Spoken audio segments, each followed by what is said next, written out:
পরিণীতা ধারাবাহিকে দেখেছিলাম আমরা ব্রাইট মাইন্ড ইউনিভার্সিটিতে কম্পিটিশান শুরু হয়েছে। ওদের একটা সিলেকশান রাউন্ড হবে, সেখানে 10 জন ছাত্রছাত্রীকে সিলেক্ট করা হবে, তারা পারফর্ম করবে। শিরিন ইচ্ছে করে পারুলকে এই কম্পিটিশান থেকে বাদ দেওয়ার জন্য প্ল্যান করে ফেলে দিয়েছিল। সিঁড়ি থেকে পড়ে গিয়ে শিরিন চোট পেয়েছিল। ওর এই কম্পিটিশানে আসার কোনো রকম চান্স ছিল না। পড়ে গিয়ে অজ্ঞান হয়ে গেছে, লিগামেন্ট ছিঁড়ে গেছে। ডাক্তারবাবুরা 1 সপ্তাহ রেস্ট নিতে বলেছেন, কিন্তু পারুল মরমে মরে যাচ্ছে। শিরিন ওকে গিয়ে বলেছিল, তোকে কিরম জব্দ করলাম বল, তুই আর এই কম্পিটিশানে নাম দিতে পারবি না, বহিরাগত ছিলিস, বহিরাগত থাকবি। কিন্তু পারুল হেরে যাওয়ার মেয়ে না, অদম্য উৎসাহ তার।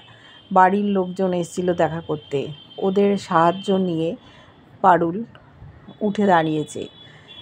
ওই বাড়ির বড় ছেলে একটা লাঠি কিনে দিয়েছে, সেই লাঠি নিয়ে ও আসছে ব্রাইট মাইন্ড ইউনিভার্সিটিতে। এদিকে কম্পিটিশান শুরু হয়ে গেছে, যাদেরকে ডাকা হচ্ছে এক একজন এক এক রকম পারফরমেন্স করছে। কেউ গান, কেউ নাচ, কেউ ইনস্ট্রুমেন্ট বাজাচ্ছে। শিরিন খুব খুশি যে পারুল এই অনুষ্ঠানে আসতে পারবে না। ওকে ভয় পায় আসলে, ও যেটা বলে সেটা করে দেখায়। ও একজন বড় কম্পিটিটার। রায়ান হয়তো মনে মনে কষ্ট পাচ্ছে, কিন্তু শিরিনের কাছে সেটা প্রকাশ করতে পারে না। খুব সুন্দরও গান করেছে। শিরিন প্রশংসা করছে, বলছে ভাগ্যিস পারুলটা নেই, না হলে কম্পিটিশানটা বেড়ে যেত। তখন রায়ান বলছে, দেখ পারুল এলে ভালোই হতো, ওর সামনে করলে আমি আরও খুশি হতাম। বলছে, তুই এখনও পারুলের কথা ভুলতে পারছিস না, পারুলের নাম জপছিস? বলছে, না, কম্পিটিশান থাকা ভালো, ফাঁকা মাঠে গোল দিয়ে লাভ কী। 10 জনের হয়ে গেছে সিলেকশান, এবার অ্যানাউন্সমেন্ট হচ্ছে, নাম ঘোষণা করা হবে। সেই সময় ওরা যখন আলোচনা করছে, পারুল এসে বলল, আপনারা একটু দাঁড়ান। পারুলের গলা শুনে অবাক হয়ে গেছে ছাত্রছাত্রীরা। রায়ান ভাবছে, এই তো হাসপাতালে শুয়েছিল, মল্লার দেখতে গেছিলো, বলল আমি এক্ষুনি দেখে এলাম আর ওইখানে চলে এলো। ওর এই অবস্থা, সকলে অবাক হয়ে যাচ্ছে। শিরিনও অবাক যে পারুল চলে এলো। ও এগিয়ে গেছে স্টেজের দিকে, গিয়ে বলছে, আমি এই কম্পিটিশানে নাম দেব। ওখানে ওদের স্যাররা ছিল, পারুলকে সকলে জানে, ও খুবই ভালো একজন ছাত্রী, কোনো কিছুতেই পিছিয়ে পড়ে না, তাই ও যদি কিছু বলে সেটা মানবেই ওরা। স্যার বলছেন, পারুল তুমি কেমন আছো, তুমি এই অবস্থায় এলে কেন? বলছে, আমি স্যার এই কম্পিটিশানে নাম দিতে চাই, এটা আমার কাছে অনেক বড় ব্যাপার। ওর হেলথের ব্যাকগ্রাউন্ডে ওরা একটা সুযোগ দেওয়ার চেষ্টা করলো, শুধু তো আজকের জন্য না। পারুল বলল, স্যার আমি যোগ্য জবাব দিতে চাই, যারা আমার সাথে এইরকম করলো আমি তাদের বিরুদ্ধে রুখে দাঁড়াতে চাই, তাই ওর নামটা ঘোষণা করা হলো। ও বলল, আমি গান করব, এছাড়া অন্য কিছু তো পারবে না। স্টেজে খুব কষ্ট করে উঠল, সুন্দর একটা সুরেলা গান গাইতে আরম্ভ করেছে, সবাই শুনছে। শিরিন ভাবতেও পারছে না, ওকে তাড়িয়ে দেওয়ার চেষ্টা করলো, কিন্তু আবারও চলে এলো। ওর যারা পক্ষে বন্ধুবান্ধব আছে তারা খুশি, পরিবারের লোকজন এসছে, ওরা ভাবছে যে পারুলকে হারানো খুব কঠিন। ওর গান হয়ে গেল, ঠাকুরকে ডাকছে, নেমে এসছে স্টেজ থেকে। এবার 10 জনকে বেছে নেওয়া হবে, যে 10 জন উইনার হবে তাদের মধ্যে আবার কম্পিটিশান হবে। এইভাবে চলতে থাকবে। বসে আছে পারুল, ভুবনেশ্বরকে ডাকছে যে আমি যেন সিলেক্ট হই। অ্যানাউন্সমেন্ট শুরু হয়েছে। প্রথম নাম ডাকলো রায়ানের, ইউনিভার্সিটির হার্টথ্রব। সবাই হইচই করে উঠেছে, রায়ান বাসু সিলেকশানে সিলেক্ট হলো। তারপরে এক এক করে নাম ডাকা হচ্ছে, মধুরিমা, তারপর শিরিনও উঠে গেল। পারুল ঠাকুরকে খালি ডাকছে, ওর নামটা যেন ডাকা হয়। অন্য ডিপার্টমেন্ট থেকে বিভিন্ন ছেলে মেয়ে তারাও এলো। ওদিকে ওদেরই এক ক্লাসমেট যে খুব ভালো মাউথ অর্গান বাজিয়েছিল, সকলে ভাবছে ও তো নিশ্চয়ই উঠবে, পারুল সেই জায়গায় উঠতে পারবে না। 8, 9 অবধি ঘোষণা হলো, বাকি একজন আছে। তাহলে কি পারুল হেরে গেল? মনে মনে রায়ান ভাবছে, কি দরকার ছিল পারুল তোর এখানে আসার? তুই অসুস্থ, তোর এই জেদটাই ভাল লাগে না, কেন এলি? এবার মুখ কালো করে চলে যাবি। ও ঠাকুরকে ডাকছে, সকলে ডাকছে যে পারুলের নামটা যেন ঘোষণা করা হয়।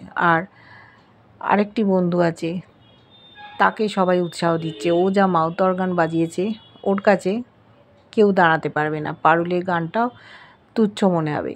শিরিনও বেশ মজা পাচ্ছে যে পারুল তোকে আজ ঠিক ফিরে যেতে হবে, তুই লাফাতে লাফাতে এলি দেখ।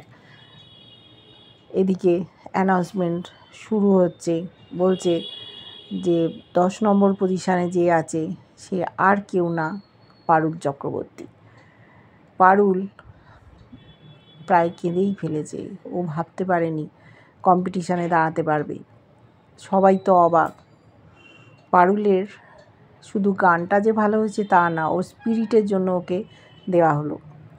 শিরিন ভাবছিল যে সান্ত্বনা পুরস্কার স্বরূপ ওকে হয়তো কিছু একটা দেওয়া হবে, কিন্তু ও যে 10 জনের মধ্যে একজন হয়ে গেল এটা ভাবতে পারেনি।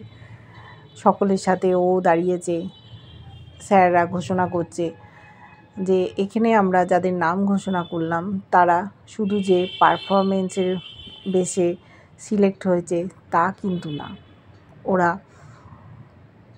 সমস্ত বছরের যে অ্যাক্টিভিটি তার মধ্যে থেকে সিলেক্ট হয়েছে।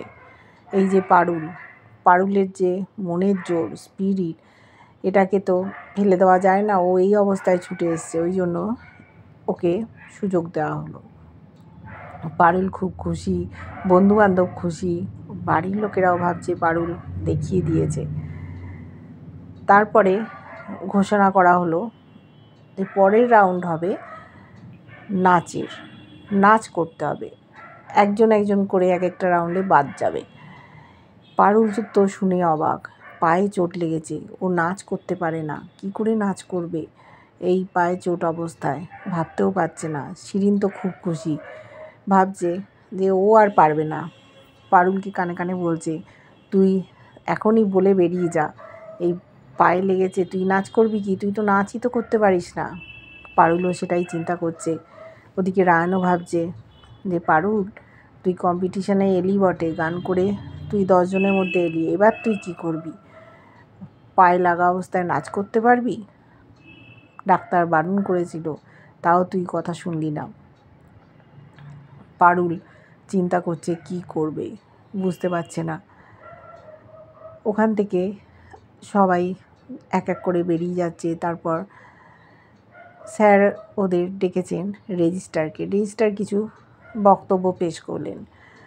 এখানে যে উইনার হবে তাকে 5 লক্ষ টাকা পুরস্কার দেওয়া হবে।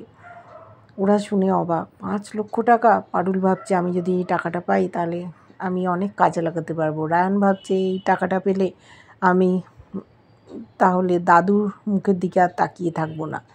এইরকম যার যা মনের বাসনা সে সেটা চিন্তা করছে। এতগুলো টাকা পুরস্কার পাবে, এমনকি বিদেশের ইউনিভার্সিটির সাথে ওদের টাই আপ করা আছে। ওদের জীবনের যে গুরুত্বটাই অন্যরকম খাতে বইবে। সবাই যে যার মতো ভাবছে, কিন্তু পারুল চিন্তা করছে আমি তাহলে নাচটা করব কী করে। যে যার বাড়ি ফিরে এসছে। বাড়ি ফিরে পারুল ভাবছে আমাকে একজনই সাহায্য করতে পারে, সে আর কেউ না, পিসিমণির কাছে গেছে। যেতেই দেখছি রায়ান ওখানে বসে আছে। রায়ান বলছে, কিরে তুই এখানে চলে এলি? এখানে তোর কোনো লাভ হবে না, আমি আগে পিসিমণিকে বুক করে ফেলেছি, পিসিমণি আমাকে দেখাবে, তোকে দেখাবে না। বলছে, ও তুই কি মনে করেছিস পিসিমণি কি তোর একার? পিসিমণি আমারও।